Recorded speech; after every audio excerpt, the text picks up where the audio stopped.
Well, it's good evening, and this time it is 6:15 still on January 2nd, and I have decided to hop back on to give you a short clip on something that I believe God is impressing on my heart.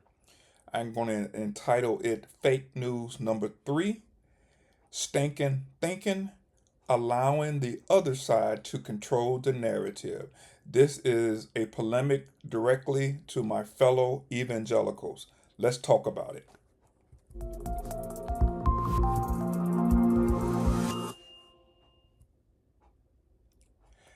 Hello again. This is Ricky at 616. It's on January 2nd of the year of our Lord 2026. And again, welcome to the Thinking Critically from an Evangelical Worldview.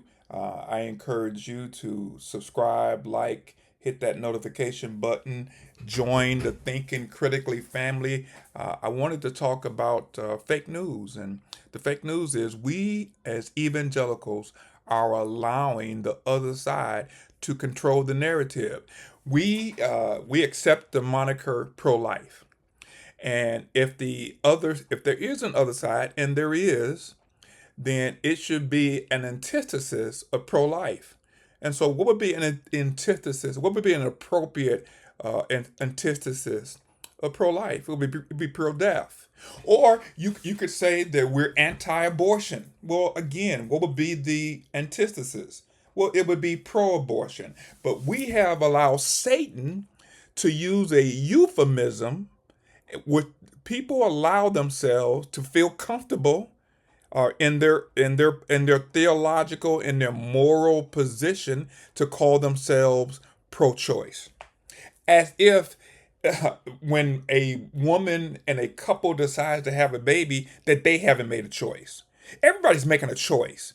So they try to have a window dressing. They try to use a euphemism, and sadly, evangelicals, my fellow brothers and sisters, we have allowed them to get away with it. That, I submit, is stinking thinking. And so they do it, and they do it even without the ability to blush. Well, brothers and sisters, I'm going to be the voice crying in the wilderness. I'm going to be, as Vody says, destroying arguments. And so while they should blush, they can't. But we will still confront them. And so Jeremiah 6:15 says, were they ashamed when they committed abominations? No, they were not at all ashamed. They did not know how to blush.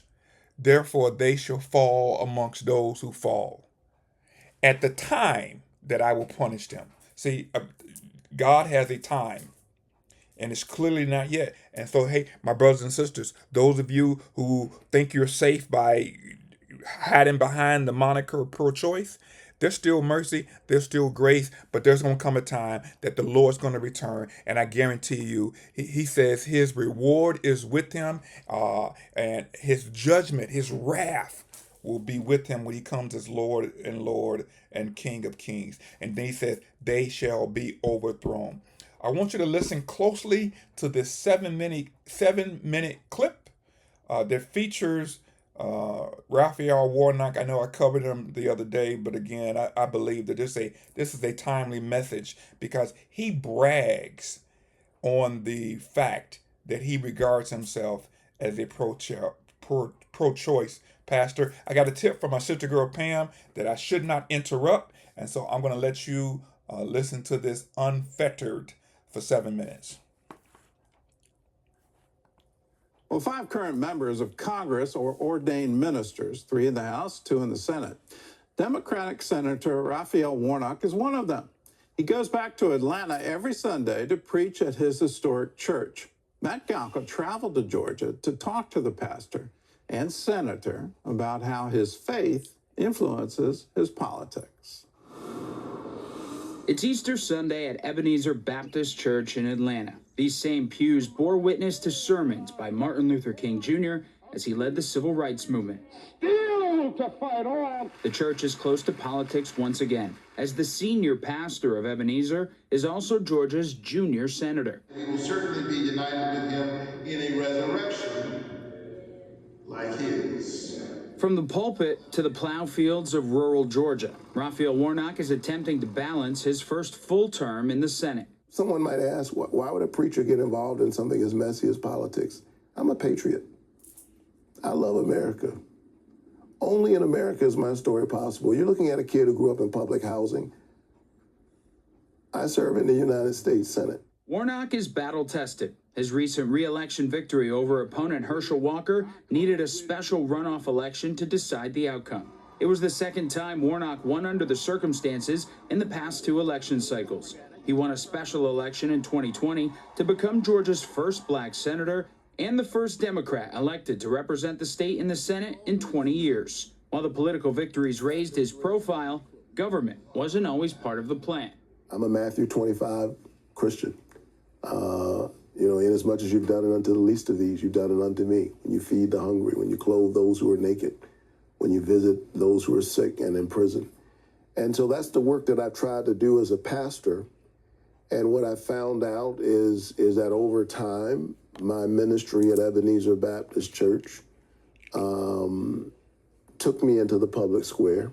Warnock says his faith drives him when advocating for things like racial justice, reducing gun violence. As a pastor, I'm praying for those who are affected by this tragedy, but I hasten to say that thoughts and prayers are not enough. And expanding health care. He helped get the price of insulin capped at $35 for Medicare recipients as part of the Inflation Reduction Act passed last year. He's now trying to extend that to people with private insurance. Warnock and Oklahoma Republican Senator James Lankford are the Senate's only two ordained ministers. While scriptures they both read are from the same book, the partisan divides remain on a variety of topics, none more evident than the issue of abortion. Lankford is outspokenly pro-life, while Warnock labels himself as a pro-choice pastor. You have not been shy about saying you're a pro-choice pastor. You know, to some Christians out there at least, they're probably sitting at home and saying, well, this guy's not a real Christian then. I mean, my faith is so basic to who I am. I don't feel a need to defend my Christian identity. I'm a man of faith. I love the Lord with all my heart, my soul, my mind, and my strength. And Christians have a whole range of differences on a whole range of issues. And for me, the acid test of your faith is the depth of your commitment to the most marginalized members of the human family. Do you find it hard as a pastor to find a biblical defense for being pro-choice? Oh, my stance as a pro-choice pastor is not in spite of my Christian identity. It's because of my Christian identity. I believe in human agency and I believe in choice.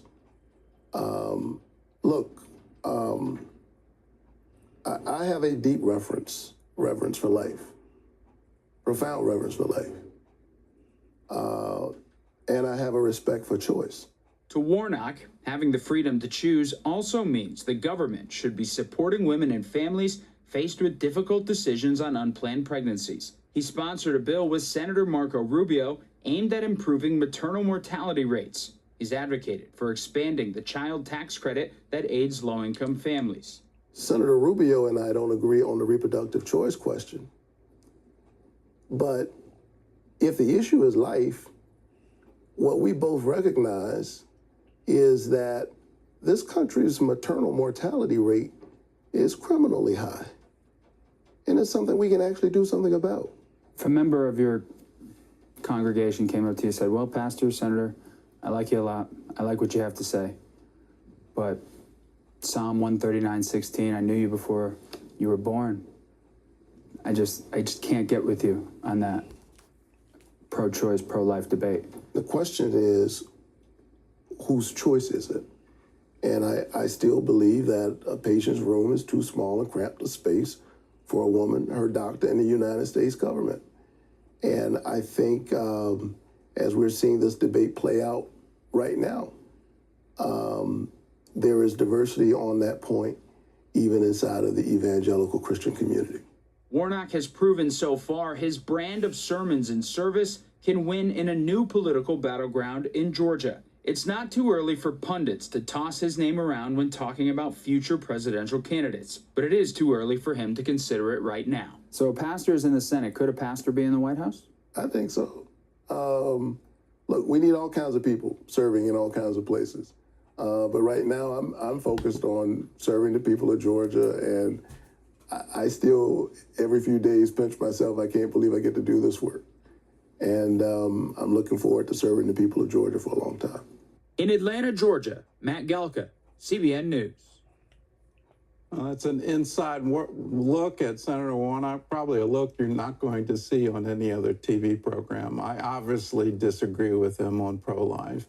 My position is quite clear. From the foundation of the world, before God even created the foundation, he thought of good things for you and me to do. And when we terminate a life, we're cutting off the good thing. We're cutting off God's dream for us. Let's have a culture where we encourage motherhood. Let's have a culture where we celebrate it, where we support it, where we provide the finances for it, where we help women in their time of need, and we help them not just in their pregnancy, but we help them raise their kids. Wouldn't that be wonderful? Can we all come to an agreement on that? That's an America I want to live in. That's an America I want to give to my children and now my grandchildren. Wouldn't that be wonderful? Could we all come to agreement on that? So I had to practice some discipline, and so one, let me acknowledge that I'm not here to vilify and not to recognize when good things are done. And so low cost insulin capped at $35, great job. Trying to reduce infant mortality, great job. And so I'm going to rejoice with those. I'm going to rejoice when it's time to rejoice, but then I'm going to mourn when it's time to mourn. And do you see how Warnock didn't even address Psalm 139? And again, I've already covered this. He says in the evangelical community, there's diversity of opinions. No, not about first order principles. So again, how can two walk together unless they agree? And so remember the quote, and remember I thought it was coined by Augustine. In the essentials, we must have unity. In the non-essentials, we must have liberty. And in everything, we must have charity. And so I want to be as charitable as I can. But brothers and sisters, I'm going to keep the main thing the main thing. And so he says that the room is not big enough for the government to be involved, and it's about choice. Well, brothers and sisters, we all have choices, and so it's a play on words to say I'm pro-choice, as if when a couple decides to have a baby that they haven't made a choice. You see, my brothers and sisters, that's thinking, and as evangelicals, we have allowed the other side to get away with it too long. And so you're familiar with what is a euphemism. A euphemism is a mild or indirect word of expression substituted for one considered to be too harsh or blunt when referring to something unpleasant or embarrassing. So they know they can't call themselves pro-abortion. They know they can't call themselves pro-death. So we have allowed them to use a euphemism. And so again, what's the antithesis of life? Death. So if I'm anti-abortion, and if somebody opposes me, isn't the logical and necessary antithesis to be pro-abortion? And so, brothers and sisters, we have to call balls and strikes. And so I want to direct your attention to Leviticus 18:21, because I think abortion is the modern equivalent to Leviticus 18:21.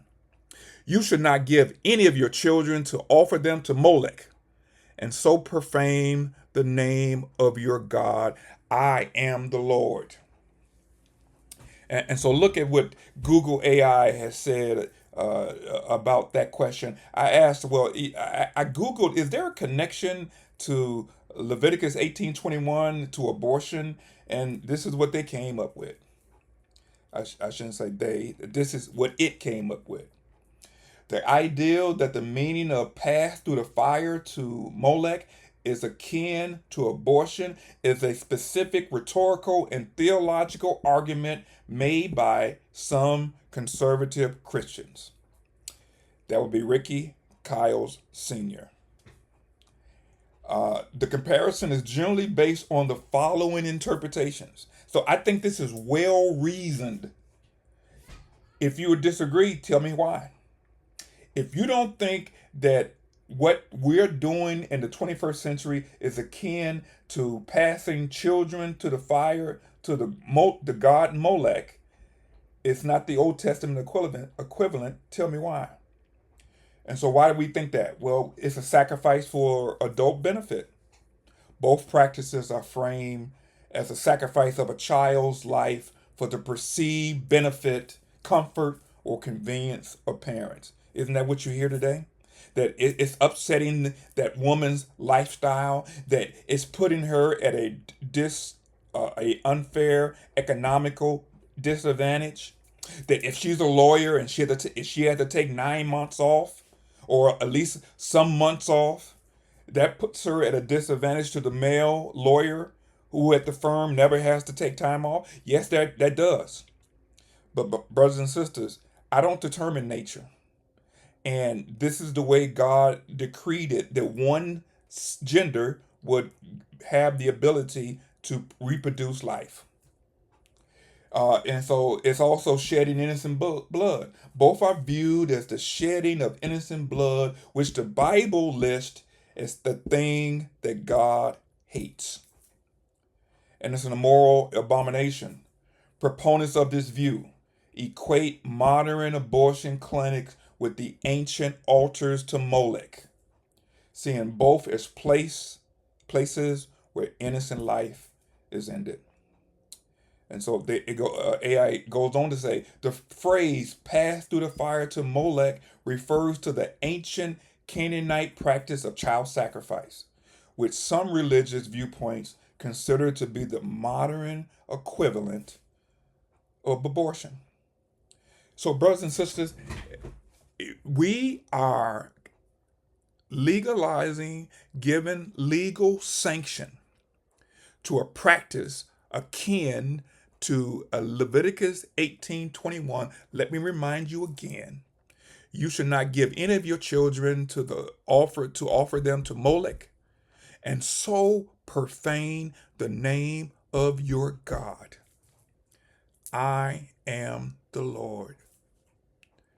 I don't think God could have said it in any more clearer and any more explicit ways.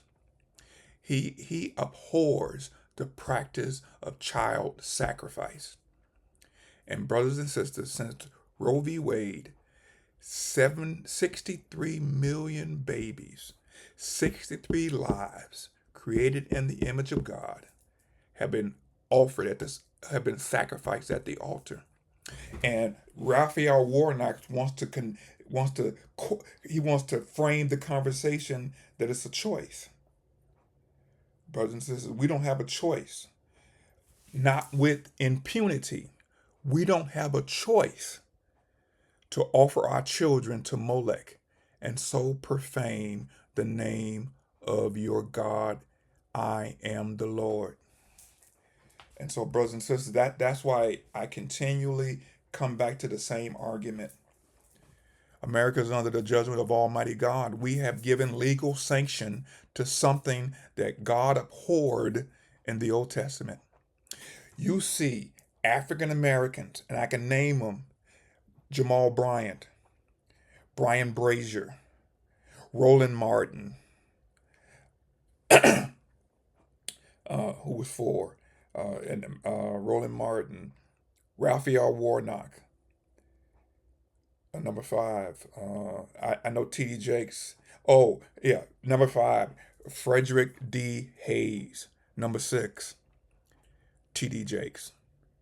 Brothers and sisters, do you not know that Martin Luther King, who I'm going to continue this conversation, was the first recipient of the Margaret Sanger Award? That ought to send chills through your bones. And that's why, brothers and sisters, you see, he said there were two in the Senate, and I forget the other senator's name. He is a advocate, a proponent of pro-life. And so, brothers and sisters, if we're calling balls and strikes, if I'm pro-life and somebody else disagrees with me, what's the equivalent? What's the antithesis? If I'm pro-life, then the other person has to be pro-death.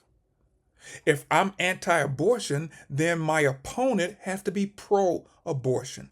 But because we engage in stinking thinking, we subscribe to what Vody said was the 11th commandment, that thou shalt be nice. We allow the other side to control the narrative.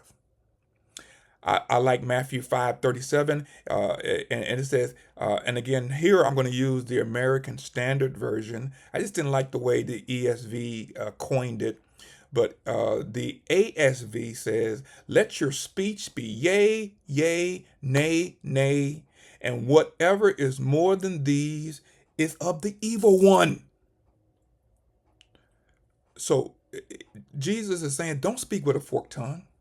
Don't use euphemisms. Don't try to soften it. Let's call a spade a spade. And so I'm proudly pro-life. And I believe that every life, and I'm one of those rare evangelicals.